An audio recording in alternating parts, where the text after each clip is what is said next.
বাংলাদেশের নারীরা বিয়ে করা হালাল, পাকিস্তানের মেয়েদেরকে বিয়ে করা হালাল, সৌদি আরবের নারীদেরকে বিয়ে করা হালাল, এই বাংলাদেশের সিলেটের মেয়েদেরকে বিয়ে করা হালাল, ঢাকার মেয়েদেরকে বিয়ে করা হালাল, চট্টগ্রামের মেয়েদেরকে বিয়ে করা হালাল। হালালের কোনো শেষ নাই, সুবহানাল্লাহ পড়েন।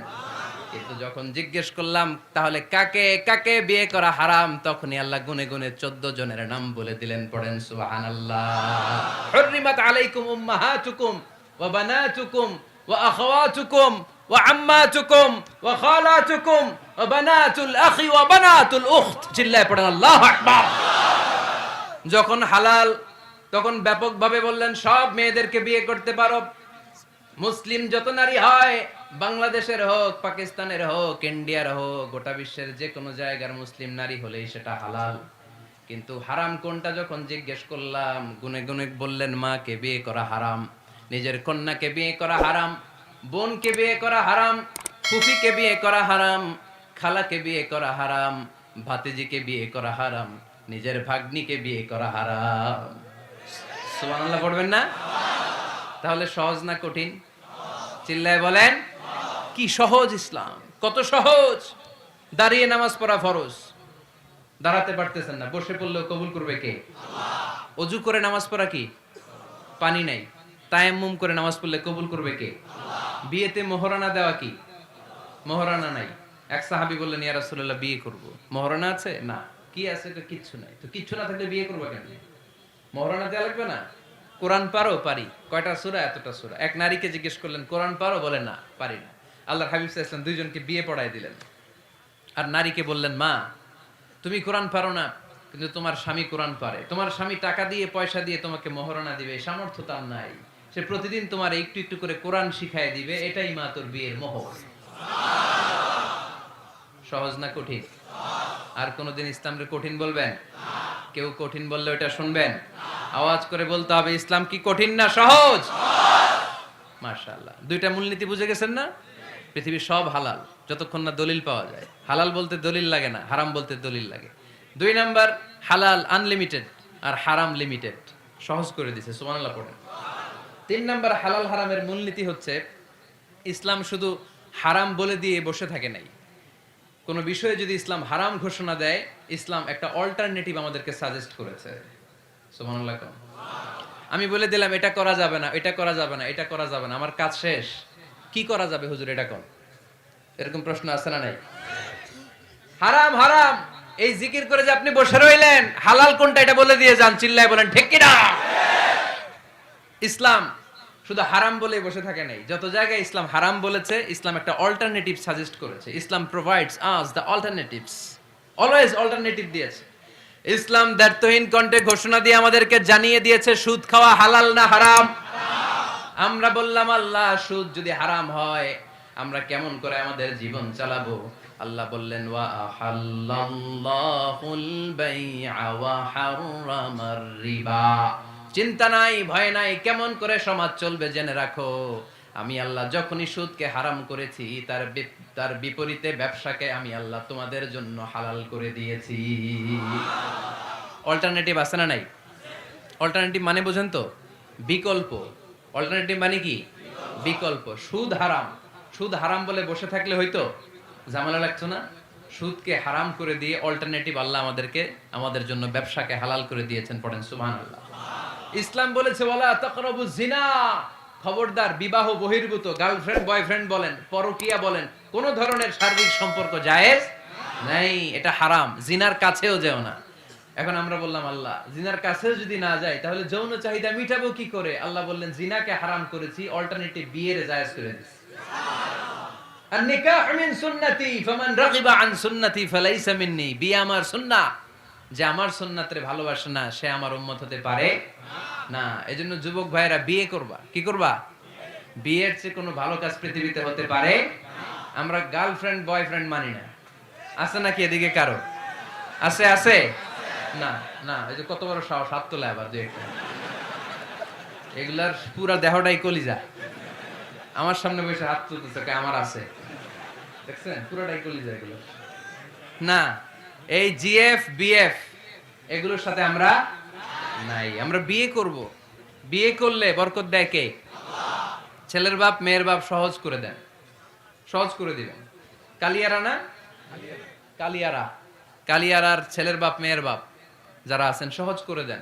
ছেলে যদি মেয়েকে পছন্দ করে, মেয়ে যদি ছেলেকে পছন্দ করে, ছেলে যদি নামাজি হয়, কর্মঠ হয়, মেয়ে যদি ভদ্র হয়, বাদ সাধবেন না, বিয়ে দিয়ে দেন। কারণ বিয়ের চেয়ে ভালো কাজ আর হতে পারে না। যে পোলাপনের গলার আওয়াজ বেড়ে গেছে এখন, মহা খুশি।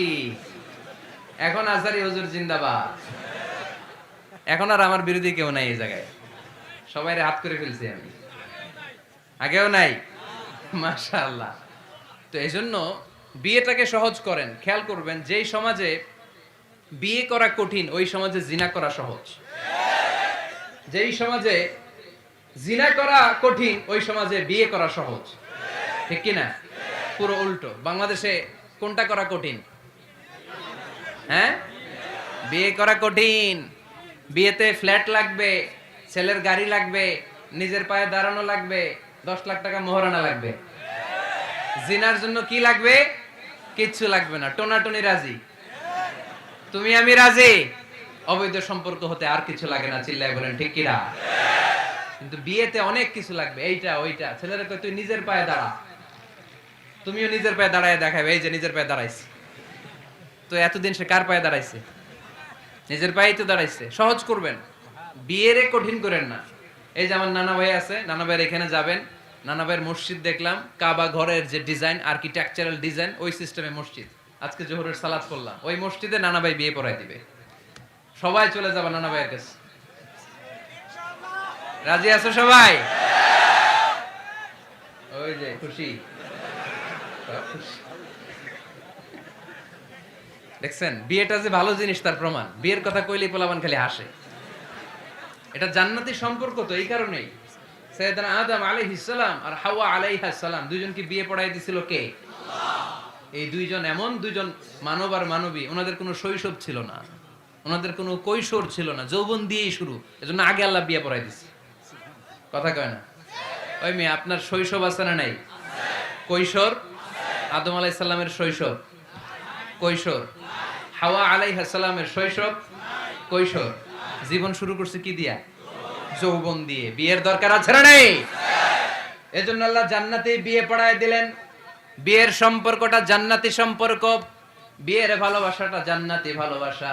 এর চাইতে পবিত্র ভালোবাসা দুনিয়ায় হতে পারে না। তাহলে ইসলাম কোন জিনিসকে হারাম ঘোষণা দিয়ে মুখে কুলু পেটে বসে থাকে নাই, অল্টারনেটিভ সাজেস্ট করেছে। সুদ খাওয়া হারাম, অল্টারনেটিভ ইসলাম আমাদেরকে বলে দিল ব্যবসা হালাল। জিনা করা হারাম, পরকিয়া হারাম, গার্লফ্রেন্ড বয়ফ্রেন্ডের এই কালচার হারাম, তার বিপরীতে বিয়ে করা হালাল। সুবহানাল্লাহ পড়েন। এরপর ইসলাম বলে মদ খাওয়া হারাম। ইন্নামাল খামরু ওয়াল মাইসির ওয়াল আনসাব ওয়াল আজলামু রিজসুম মিন আমালিশ শাইতানি ফাজতানিবু। খবরদার, মদ, জুয়া, লটারি এগুলো হারাম করে দিয়েছে কে? আল্লাহ। আল্লাহ বললেন মদ খেও না, মদ তোমাদের জন্য হারাম ঘোষণা করা হলো। আমরা বললাম আল্লাহ, শীত প্রধান দেশে মদ খেলে শরীরটা গরম থাকে, মদ না খেলে তো বেঁচে থাকার উপায় নাই। স্ক্যান্ডিনেভিয়ান কান্ট্রিগুলোতে, সাইবেরিয়াতে মদ না খেলে ওদের বাঁচার উপায় নাই। এখন অল্টারনেটিভের দরকার আছে না নাই? আল্লাহ বললেন মদকে হারাম করেছে, কিন্তু মধু খাওয়াকে হালাল করে দিয়েছে। মধু খান আপনারা? আজকে খাইছেন কে কে দেখি? আজকে অনেকে খাইছেন? মাশাআল্লাহ, হাত নামান। মধু 5-6 চামচ খেয়ে দেখেন একসাথে। মদের বাবা এটা, চিল্লায় বলেন ঠিক কিনা? শরীর গরম হবে, অনেক অনেক শক্তি হবে। মধুর মধ্যে আছে ফ্রুকটোজ, কি আছে? ফলের মধ্যে আছে সুক্রোজ, আর চিনিতে আছে গ্লুকোজ। ফ্রুকটোজ আর সুক্রোজ এটা স্বাস্থ্যসম্মত, এটা ভেরি হেলদি ডায়েট। এটা খাবেন, তাহলে সুস্থ রাখবে কে? তাহলে সুক্রোজ খাবো, ফ্রুকটোজ খাবো, আর গ্লুকোজ কমাই দিব। রাজি আছেন তো?